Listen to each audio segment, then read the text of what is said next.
Welcome back to the What's Your More podcast. I'm your host, Quinton Harris, and you're dialed in for the second part of my interview here with Daniel Halverson as we're talking, housing, we're talking interest rates, we're talking alternatives to how to get your home that you're looking to buy right now, bridging affordability gap. And we just left off the last episode about really rates. And we kind of said, hey, listen, it's in every outlet you turn to right now. I mean, pick up your phone, turn on a news channel, wherever it is, the inevitable rate is starting to look like it's going to be cut by the Federal Reserve. And we're starting to see the light at the end of the tunnel, as you said in the last episode. And it's really kind of, it's felt like a really long time because we've been talking about this for, I'm going to say close to a year and a half, 2 years right now.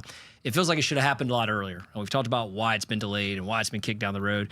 But I think we're coming to a finale. I think it's almost here. And the question is, in the next 6 weeks or the next 6 weeks after that, 12 weeks from today? I don't know. But what I do know is this. There is one coming down the track, and you can kind of feel it, and the signs are all starting to line up and point towards a rate cut. And in this episode, I want to talk about why that's going to happen and what that means for the mortgage industry and what that means for the consumer. So, Daniel, thanks for joining us here for part two. Obviously, what you shedded on on part one over there was just incredible. And I think it was some really good stuff for our audience here. And I'm really excited to pick your brain here about interest rates and the Federal Reserve and the policy moving forward here. So welcome to the show. It's my favorite thing to talk about. I know, man. I always save it for last year. So, man, let's just kick it off here. So, Federal Reserve last week didn't do us any favors. But, man, all the indexes did. Everything lined up, right? We had CPI, which is the consumer's form of inflation, the PCE, which is the Fed's form of inflation. All of it got downward pressure, which is what we were excited to see. But, man, it seems like, and you've been calling this, hats off to you, it seems like this is all around job reports. Really, I mean, inflation can keep trending down. It's almost like that's just expected at this point. But what's not lining up and what they want to see is a softening of the labor market, right? And, I'm kind of going to kick it off with that. Like, obviously, we know there's multiple reports. I think we both agree one is better than the other and the other one's not good at all, right? But there's some things that are kind of starting to show up there from unemployment, jolts, the list goes on and on and on. But what I want to convey to our audience in this particular part of the show is that the job market is starting to show signs of cracking. It may even may even start breaking here in a minute. But I don't know. What are your thoughts? Yeah, I mean, I think that unfortunately, I'm starting to lean to the camp of I think that the Fed is going to wait too long, and the job market maybe will start to get away from them here. Yeah. Really, because I think that unfortunately, the data that they're relying on in a lot of cases is not capturing the full picture of what's going on. Mm-hmm. So they continue to say we're going to be data driven, but if the data is no good, then we got a problem. Right. Yeah.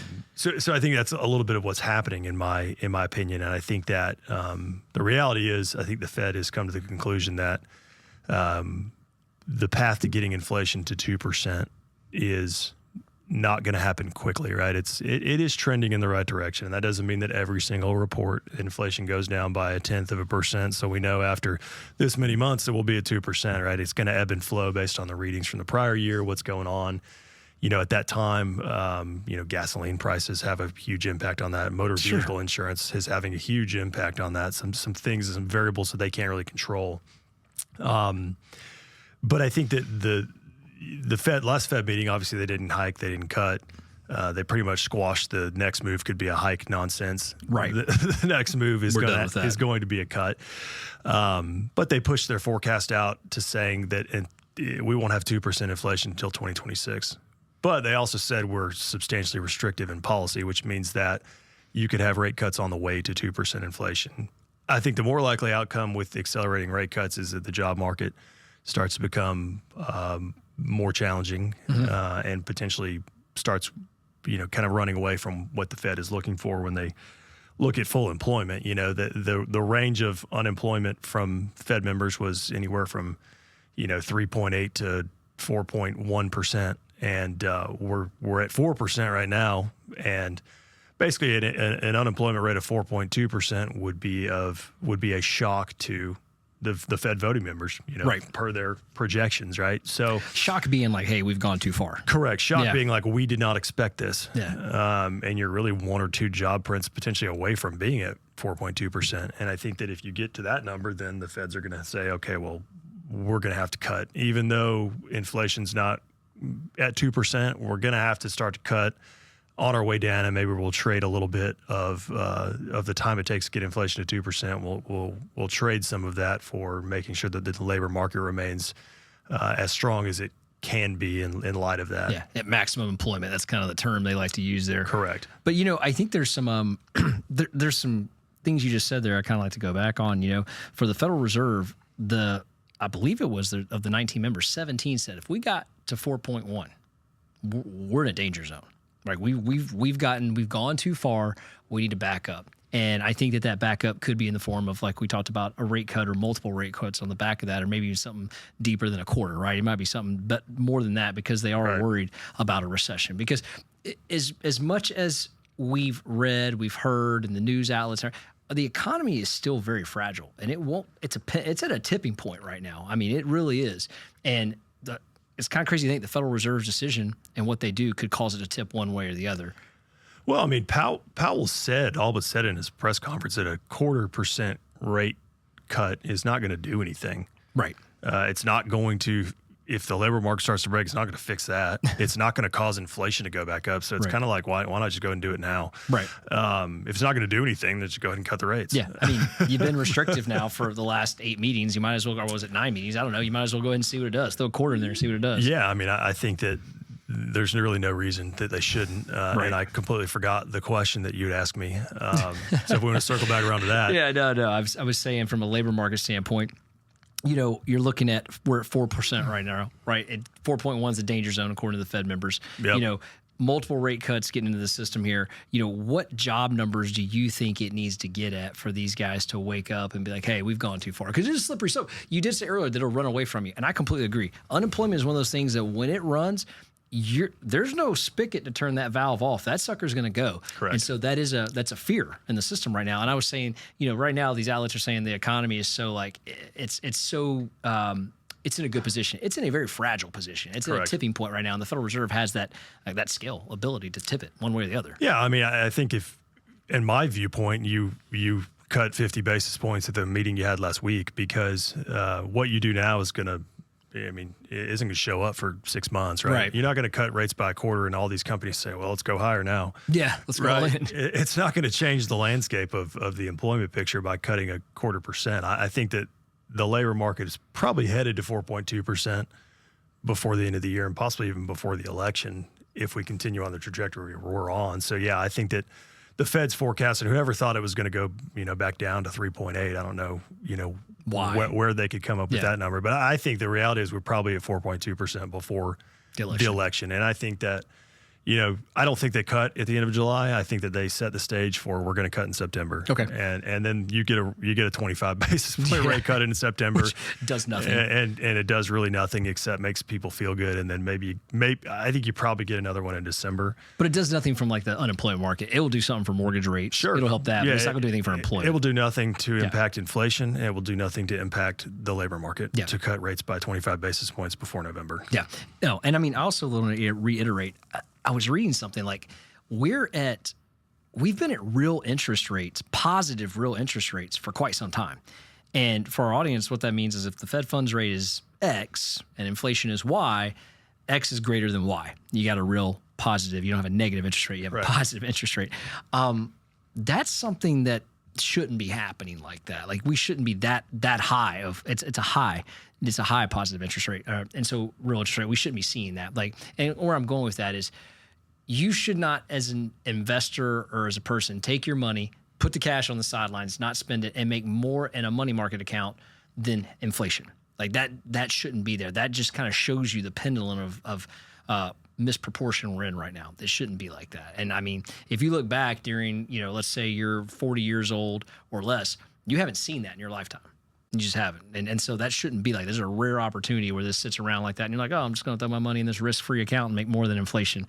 That shouldn't be happening. And that's another criticized moment the Federal Reserve is taking on, that these short-term rates, that yield curve has been inverted for a really long time. When you look at the inversion on that curve there, the difference between the 2-year and the 10-year. So I just wanted to bring that up because I thought real interest rates are really important in the conversation of the Federal Reserve should bridge that gap. It should be a 0.5 point to maybe a point higher than inflation. Right now it's 2+. So I thought that was interesting on this. But talk about something else in the Federal Reserve here. They're looking at initial job loss claims. We've heard Powell mention that a couple times now. And for our audience, that comes out every Thursday. We get every Thursday morning. But that's the amount of people that are going to the unemployment line. That's the amount of people that are collecting new unemployment. And then you have continued claims, which are the people that are continuing to claim that. What does that number need to be? Like, what are we looking at? What does that number need to get to? 300,000, 325,000? Yeah, I mean, I think that, and they rely on that number because it's one of the few things that they can actually rely on theoretically. Right. That's going to be accurate, right? It's not. There's not all this modeling. They're not, trying to forecast with algorithms. It's a matter of this is how many people filed for claims, And you get it every week. Correct. I mean, I think it got into the 260, 265 range. Last year, and then it started going the opposite direction. But I think if you start, I mean, it went from 212,000 for a month straight, ironically, to the last print I think was in the 240s, maybe 242. So that's a pretty big increase in a very short period of time. I think if it starts to get, if it's at 300,000 claims, I mean, you got to start cutting rates. It's it's bad news bears. Yeah. I think if it starts to get 270, 280, I mean, I think you got to see the writing on the wall and say, hey, this is very quickly turning against us. So, I think with just the rapid rise that we've seen in the last few weeks, let's see if that continues. But I mean, you can't wait. I don't think you can wait till you see it at 300,000 before you start to cut, because once again, it may be too little too late at that point. Right. Well, no, I agree with that. You take a look at these job reports, for the people listening, we get two types of job reports. We get ADP, which is private payroll, and then the BLS report, which is non-farm, non-private payroll. They've always been vastly different. Rarely are they in line, and they're to the tune of like 50 to 100,000 different usually as they come in. You had the ADP coming in and saying, hey, the private market has shrank, right? I mean, less came in than expected. Anytime the private market shrinks, that's where a larger income section is, right? And the BLS is not as larger income, and a lot of usually filled with second jobs, government jobs, part-time jobs, et cetera. It came in way over expectation. But that data didn't necessarily match up with the household surveys where they call people and they check and see how their jobs are going at home. What does the job market look like there? We kind of had two different takes on that. The people saying, oh, I'm losing my job, which is why unemployment went up. And then we got the government going, but there's so many new jobs created. But they do that off of a silly model called the birth-death rate model of new jobs and new companies being created. I mean, what do you make of this? I mean, obviously, we know the BLS report could be called the BS report. We've talked about that over and over again. But what do you make of this? What does this need to look like for the Federal Reserve to go, okay, we're good here? Or do they even pay attention this year? I mean, if I'm the feds, I'm probably, I don't know how much stock you can put in the job creation. So you've got, in that BLS report, you've got the business survey, which is where here's how many jobs were created number comes from. Mm-hmm. And then you've got the household survey, which is this is what actual people are saying. And I think that the challenge with the business survey right now is, this birth-death model is creating this wide disparity. And it's really just they're trying to model and forecast small business jobs because that's data that's difficult to get, right? You can't, you see all these companies formed, it'd be very difficult to get all the data of how many companies that those people actually hired. But I think you got to look, if you're the BLS, you got to be looking at, we're saying that there were 272,000 jobs created in the month of May. Right. The household survey is saying that they lost 626,000 full-time jobs, and even with part-time job gains, still lost 408,000 jobs. So I'm sitting here saying, okay, we created 272,000 jobs, but actually households are saying we lost a net loss of 408,000 jobs. So maybe we need to go back and look at those birth-death model that's accounted for 230 of the 270,000 job gains and say, okay, well, maybe the model is not as applicable anymore with how many people how people are earning income, right? The ways that people are earning income. There's a lot of companies that are probably one employee companies that people are starting. It's maybe not, I started a company and I need to go hire 20 people, right? These aren't restaurants that are opening. These are, people that are opening an Amazon store, right? So I think they got it. They really probably, and I don't know the inner workings of the BLS. Maybe they're already doing that, but I think if you look at the landscape of employment and income and kind of where the things are headed, probably got a lot of birth of one employee, owner operator companies out there, and they're just vastly overstating those numbers. Especially when you look at the ADP report said that small businesses reported 10,000 job losses. So small businesses are according to ADP, cutting jobs, but according to the Bureau of Labor Statistics, their model is saying that all of these jobs are coming from small businesses. Yeah. And just to kind of, I don't know, to kind of put things in proportion, like if you start a business, like let's say like you're a 1099, you're like, I'm just going to start my own business here. That doesn't mean you're going to go hire 10 people. I mean, it might be you and yourself for quite some time, but you're getting credit from the government in this case is if you're going to hire X amount of people. And trust me, it's not just you. They're accounting for you plus, and plus, right? Well, yeah, for reference, I mean, I've started 3 LLCs in the last 4 years, and none of them have employees. So yeah, and you're accounting for 40 employees right here on this 4,000 jobs created by me. Yeah, exactly. So we take a look at that. It just, I don't know. For me, the biggest thing on the job reports is that I don't think there's anything there that the Federal Reserve is saying, hey, listen, we need to see this number. We're looking for this. I think it really does come down to the initial claims. I think that's why Powell put that out there, because that's the unemployment initial claims. I think those are the two things they're looking at on that. Yep. But like when you put this all together, like what does it mean for mortgage rates? What does this mean? What does one cut mean for mortgage rates? What does it mean for the consumer? And I did want to kind of throw this out there. I'm looking online here. And I'm looking at this past episode we did about the 17 trillion, just reading some of these comments. And, something I wanted to put out there was like, this is interesting. The guy says, this is exactly like 2008, except worse. How much inventory will be on the market when corporate rentals get dumped in a fire sale? And how many foreclosures will there be when people lose their jobs? Interest rates have been too low for too long, and our debt-based system can't handle even 5% Fed funds rate. I would tend to agree that our economy is not well equipped to handle a 5.5% Fed funds rate, but the foreclosure stuff, you gotta be tracking how many homes are underwater, right?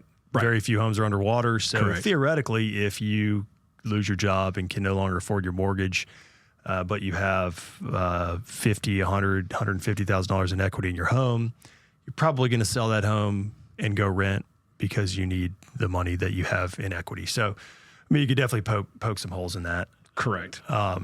In terms of what all this means for mortgage rates, I think that to summarize, it means we're at the lights at the end of the tunnel. Right. And we talked about this a little bit. When there's uncertainty over the path of what the feds are going to do, it's created this disparity between historically there's a spread between if the 10-year Treasury yield is this, mortgage rates should be about this. Mm-hmm. So if the federal funds rate is essentially the 10-year Treasury is at, let's say, 4%. Right. Historically, mortgage rates would be about 5 3/4. Those spreads were such that if the 10-year Treasury was at 4, mortgage rates were at 7%. So there's this huge difference, and the spreads have gotten better because the 10-year really hasn't fallen very far, but mortgage rates are better. Where the 10-year Treasury sits today, it's about the spread's about 240 basis points instead of 300 basis points. Right. I think that a cut could do big things for interest rates, not because 25 basis points is going to do that much, but it's also going to then indicate that the path of the trajectory of where interest rates are headed moving forward is lower. So these spreads will continue to improve because now investors that would be buying mortgage-backed securities have more clarity around what the future is going to look like, and that helps them to make decisions on where they want to invest their money or their clients' money. So I think that a Fed rate cut could disproportionately help mortgage rates really for that standpoint alone. Yeah, confidence back in the market, right? It's just investor confidence coming back, and that's really important. And consistency, right? We've had consistency in the manner of, the position of the Federal Reserve has remained the same for the last 8 or 9 meetings, but the message is not consistent, right? Correct. Just because you're saying just because you're staying the course, but then you come out with all this noise and it's good cop, bad cop, that's not consistent to the market, right? So that's why we had this 10-year kind of like really in this constricted pattern where it just, keeps constraining itself up, down, this same territory. To your point, I think that 240 basis points could be evaporated to the normal 170 pretty quickly with a rate cut. Correct. Right. That could add that back in there, and we could see an additional windfall of confidence back in the market, thus bringing the rates where they should be. Well, and the Feds have taken on this weird dynamic of they're trying to talk the market into certain metrics staying within certain parameters. So they're, they come out and say, we're not going to cut rates, but we think blah, blah, blah. And then the markets behave one way, and then they are trying to talk it back the other way. It's almost like they've taken on this new role of being the voice of reason to the markets and trying to dictate what how things are going to behave based on what they say until they actually do something. Yeah. Well, it leads to the point, something you and I've said. I think I've said it 5 times in the last 5 episodes. The Federal Reserve is not political, but they're definitely politically aware it's an election season. Meaning they're not sitting in the room like, hey, how do we keep this candidate from getting in office? How do we keep this candidate in office and vice versa? But they are aware they don't want to be the topic of any of the debates. So, hey, listen, we told you from the onslaught, this is our course. 1 rate cut. It's probably going to be by September.